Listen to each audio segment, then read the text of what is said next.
नमस्कार मित्रों, अपने बीच भारतीय जनता पार्टी के माननीय राष्ट्रीय प्रवक्ता सांसद डॉक्टर सुधांशु त्रिवेदी जी आपको संबोधित करेंगे। मेरा विनम्र निवेदन है माननीय सुधांशु जी से कि आपको संबोधित करें। मित्रों, आज छत्तीसगढ़ के राजनांदगांव में कांग्रेस की महापौर की उपस्थिति में एक बार पुनः हिंदू देवताओं और देवी देवताओं के प्रति अपमानजनक टिप्पणियां करने का प्रकरण प्रकाश में आया है। यह प्रकरण इसलिए अधिक महत्वपूर्ण हो जाता है कि अगर आप विगत कुछ समय, कुछ वर्षों तक का घटनाक्रम देखें तो यह एक कोई पृथक छोटी घटना नजर नहीं आती। आपने देखा कि अभी कुछ ही दिन, 2 दिन पहले की बात है जब कांग्रेस पार्टी के कर्नाटक के पूर्व कार्यकारी अध्यक्ष ने हिंदू शब्द के लिए अपमानजनक नहीं, कोट अनकोट में गंदा शब्द तक प्रयोग किया था, किसका अर्थ बहुत गंदा है। कुछ दिन पूर्व एक और विषय आया था कि अमुक का हिंदू धर्म से कोई मतलब नहीं है।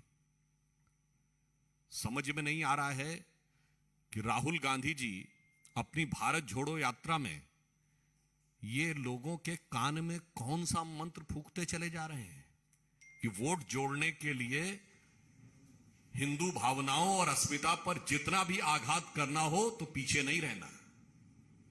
और यह प्रक्रिया लंबे समय से चल रही है। एक दौर में जो लोग यह कहते थे कि हिंदू आतंकवादी है, कभी उन्होंने कहा हिंदू तालिबान, कभी उन्होंने कहा हिंदू बोको हराम। ये कारनामे तो भारत की राजनीति की सबसे पुरानी पार्टी की। अब जो सबसे नए नवेले आए हैं, आपने देखा कि उनके भी पूर्व मंत्री राजेंद्र गौतम ने इसी प्रकार की अभद्र टिप्पणियां की। उन्हीं के यानी आम आदमी पार्टी के गुजरात के अध्यक्ष ने तो पूर्ण रूप से कह दिया कि मंदिर ही शोषण के केंद्र है। इतना ही नहीं, उन्होंने तो कथावाचकों, धर्म संस्कृति सबके ऊपर पूरा आघात कर दिया। अतः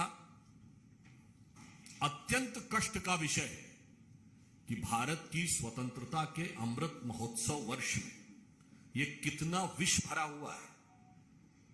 ये सेकुलर राजनीति के जो प्रवर्तक हैं, चाहे वो सबसे पुराने हों या सबसे नए हों, उनकी फितरत नहीं बदली है। फितरत केवल यह है कि सेकुलरिज्म का अर्थ हिंदू धर्म के प्रति घृणा और अपमान के भाव की अभिव्यक्ति करना। और अधिक दुख का विषय यह है कि वह संस्कृति जिसके लिए देश ही नहीं विदेश में क्या कुछ कहा जाता है। मैं कांग्रेस के नेताओं से कहना चाहूंगा, साहब आपकी अध्यक्ष रही हैं एनी बेसेंट, उन्होंने हिंदू धर्म के बारे में क्या कहा है। उन्होंने कहा such a philosophic, such a scientific, such a spiritual, the deep you go the deep you love, the intense you will go the intense you will respect. Arthur Schopenhauer ने कहा कि यह मनुष्य के ज्ञान की पराकाष्ठा है, जर्मन फिलोसोफर था। इतना ही नहीं, बड़े बड़े साइंटिस्ट वर्नर हाइजेनबर्ग और फिर से कैपरा इसमें ज्ञान के कितने स्रोत ढूंढते हैं। एटम बम बनाने वाले रॉबर्ट ओपेनहाइमर से लेके रॉकेट बनाने वाले वर्नर वॉन ब्रॉन तक। पर दुख की बात यह है कि राजनीति के लिए इस सीमा तक जाकर जो हो रहा है, तो हमें यह पूर्ण विश्वास है कि देश और प्रदेशों की प्रबुद्ध जनता इसको गंभीरता से देख रही है। और इस स्वतंत्रता के अमृत काल में जो माननीय प्रधानमंत्री जी ने कहा है कि अमृत महोत्सव से शताब्दी का वर्ष अमृत काल है, इसमें ये जितने भी विष बेले फैल रही हैं गुलामी की मानसिकता और गुलामी की विरासत से, इन सब से जनता मुक्ति दिलाएगी।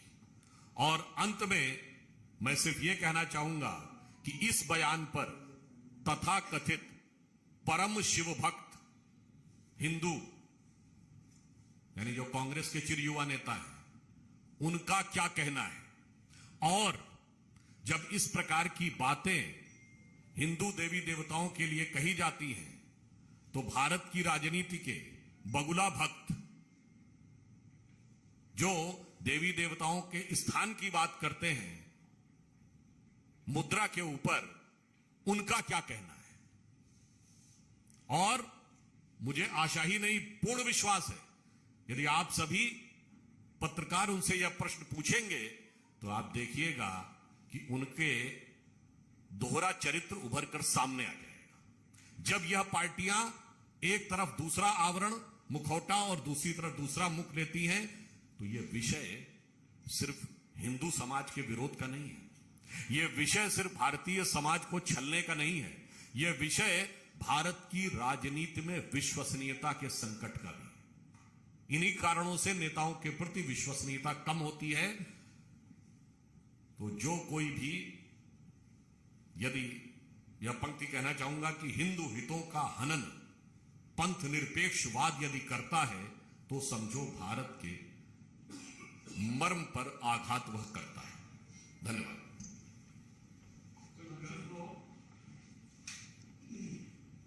इसी से जुड़ा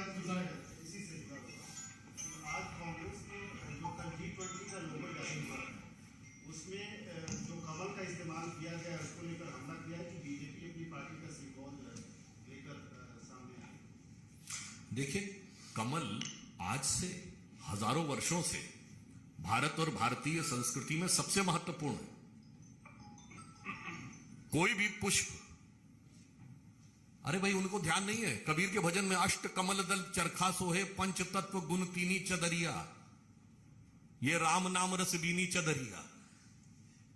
वैसे उनको कष्ट भले ही हो परंतु यह सत्य है कि यदि हमें इंटेलेक्चुअल सुपर पावर बनना है या इकोनॉमिक सुपर पावर बनना है तो लक्ष्मी जी भी कमल पर विराजती हैं और सरस्वती जी भी कमल पर विराजती हैं। तो जो कमल का विरोध करने की बात करते हैं तो ये निश्चित रूप से भारतीय संस्कृति और हिंदू धर्म के प्रति एक और अवमानना का प्रतीक है।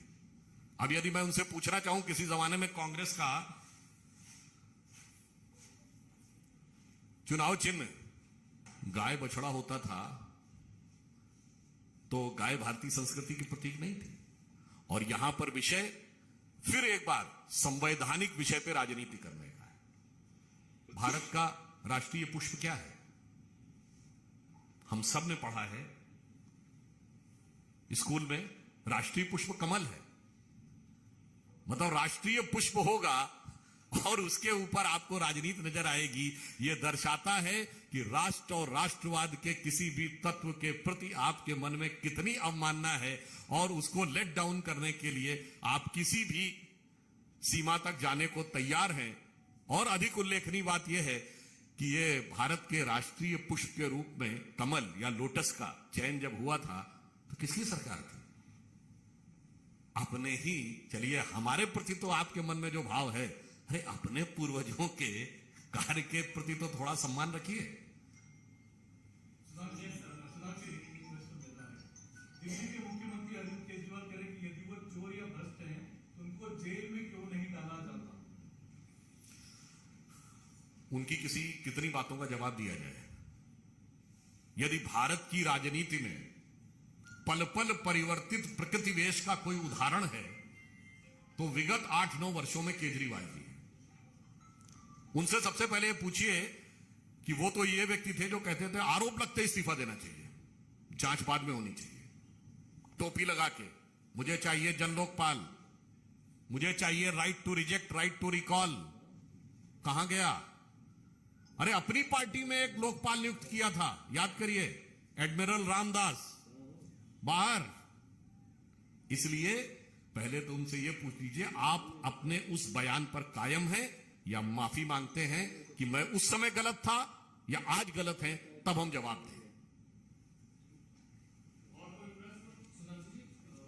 भारतीय नाविक इक्वेटोरियल गिनी में उनको डिटेन किया गया है।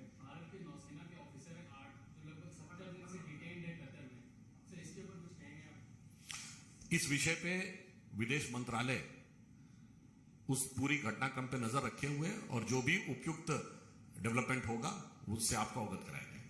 सर, एक राहुल गांधी ने ट्वीट किया है और उन्होंने कहा है कि मजबूरी डर बने और डर नफरत में तब्दील हो। लोग उलझ रहे हैं और हम दो हमारे दो का राज चलता रहे। भाजपा की विभाजनकारी नीतियों का यही मकसद है। उन्होंने जो शब्द बोला है,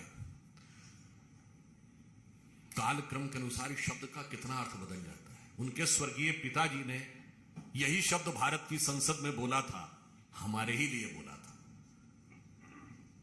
तब हमारे 2 सांसद थे। क्या मजाक उड़ाया था कि हम दो हमारे दो, मतलब अटल जी अडवाणी जी 2 नेता और 2 सांसद। आज उनको यह शब्द बोलना पड़ रहा है जिस अर्थ में सिर्फ ये समझिए कालचक्र कितना बदल गया, परंतु वास्तविकता है कि हमारा जो भी नेता है वो 1 हो, 2 हो, 10 हो, 100 हो, सब के सब सिर्फ और सिर्फ भारत माता के प्रति समर्पित हैं। उनके जितने भी नेता हैं वो सिर्फ परिवार के प्रति समर्पित हैं, क्योंकि हमारी हर कार्यक्रम में प्रधानमंत्री जी हो, राष्ट्रीय अध्यक्ष जी हो अथवा अन्य कोई भी नेता, तो एक ही नारा लगता है, भारत माता की जय और वंदे मातरम। और उनके यहां नेताओं की जिंदाबाद लगता है। तो मुझे लगता है कि ये राहुल गांधी जी की दृष्टि का अंतर है। और जहां तक डरने की बात वो कर रहे हैं, तो अपनी पार्टी के नेताओं से पूछ रहे। विगत 7-8 वर्षों में जिन्होंने पार्टी छोड़ी है, उन्होंने क्या क्या अपमान तिरस्कार का आरोप नहीं लगाया है। और यहां पर एक और बात कहना चाहें, वो यात्रा निकाल रहे हैं तो वो कौन सा डर है जिसकी वजह से हिमाचल तो वो गए नहीं, गुजरात भी जा रहे हैं, ऐसी कोई सूचना आ नहीं रही है। हम यह भी पूछना चाहते हैं कि वो कांग्रेस जो अपने को गांधी जी की का एक में one and only exclusive copyright holder मानती है, गांधी के धाम में यात्रा क्यों नहीं जा रही है? सरदार पटेल के स्थान पे यात्रा क्यों नहीं जा रही है? सुभाष चंद्र बोस के स्थान को यात्रा टच क्यों नहीं कर रही है? और तो और छोड़िए, नेहरू जी के स्थान पे यात्रा क्यों नहीं जा रही है प्रयागराज में? इंदिरा जी के स्थान पे रायबरेली में क्यों नहीं जा रही है?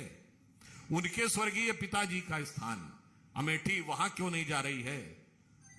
ये सोची समझी नीति है या पूर्वाग्रह है या ये डर है?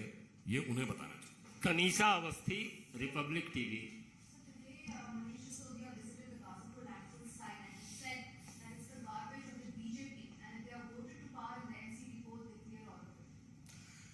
As far as the garbage is concerned, the Delhi which has been converted into a gas chamber, the Yamuna which has been overflowing with the froth of pollution, reminds us these were the same fellows who have promised that within few years we will clear the Yamuna. Within few years we are having a clear-cut formula of getting rid of Parali. Within few months they have promised. And they said that we will get rid of the pollution of the Delhi, but unfortunately they are having no solution at all other than one and only involvement in the corruption. So is the case, nothing but to divert the attention from the basic issue.